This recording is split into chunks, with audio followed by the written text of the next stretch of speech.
दोस्तों नमस्कार। एक कदम आगे में आप सभी का हार्दिक स्वागत है।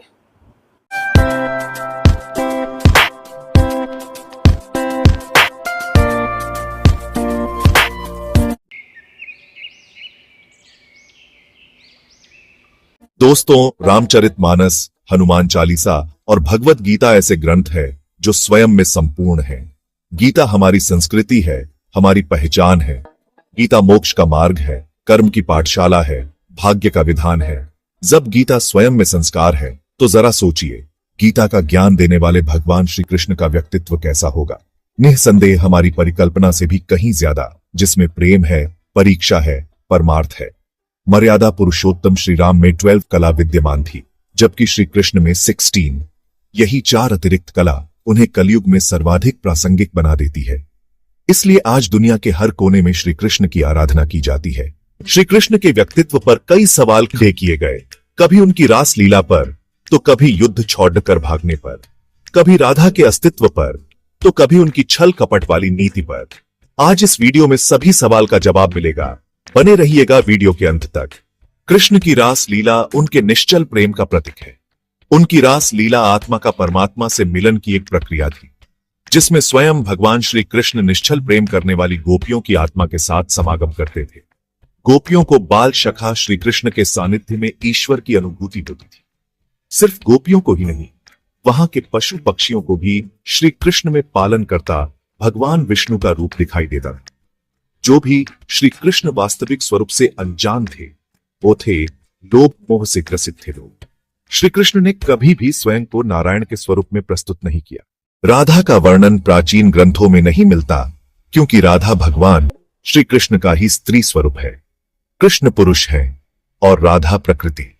राधा कृष्ण के अंतरात्मा की परछाई है, जो सदैव अदृश्य रूप में कृष्ण के साथ विद्यमान होती है, जिसे वो अपनी इच्छा अनुसार मानवीय रूप दिया करते थे।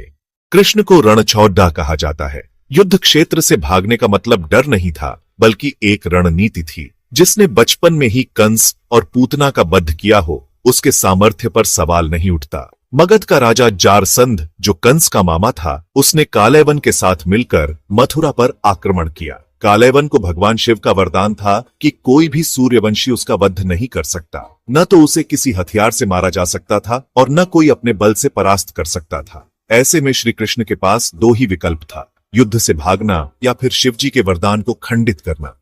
भगवान श्री कृष्ण भगवान शिव के वरदान की इज्जत रखते हुए एक गुफा की तरफ भागे, जहां राजा मुचकुंद गहरी निद्रा में सो रहे थे। उन्हें वरदान था कि जो भी उनकी निद्रा भंग करेगा, भस्म हो जाएगा। श्री कृष्ण ने अपना पीतांबर मुचकुंद को ओढ़ा दिया और स्वयं छिप गए। शक्ति और पराक्रम में मदमस्त कालैवन मुचकुंद को कृष्ण समझ पीतांबर खींचा। मुचकुंद की निद्रा भंग हुई और काल यवन वही भस्म हो गया।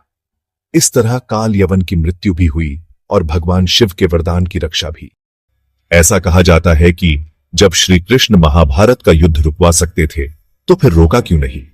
दोस्तों, ये सच है कि भगवान श्री कृष्ण अगर चाहते तो पांडवों को युद्ध लड़े डेढ़े बिना न्याय मिल जाता। लेकिन कृष्ण की इच्छा तो कुछ और ही थी।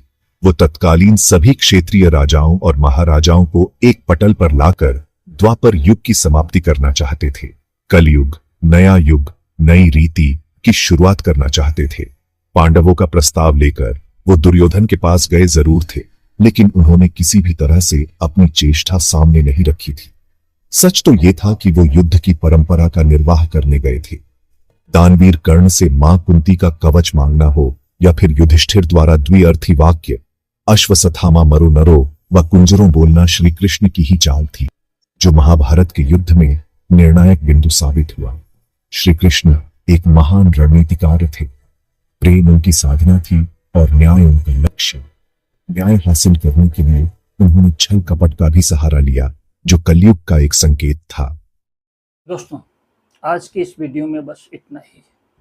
आपको वीडियो कैसा लगा कमेंट करके हमें जरूर सूचित करिएगा। वीडियो को लाइक करें, शेयर करें और चैनल को सब्सक्राइब करें। इसी विनम्र निवेदन के साथ जय हिंद, जय भारत।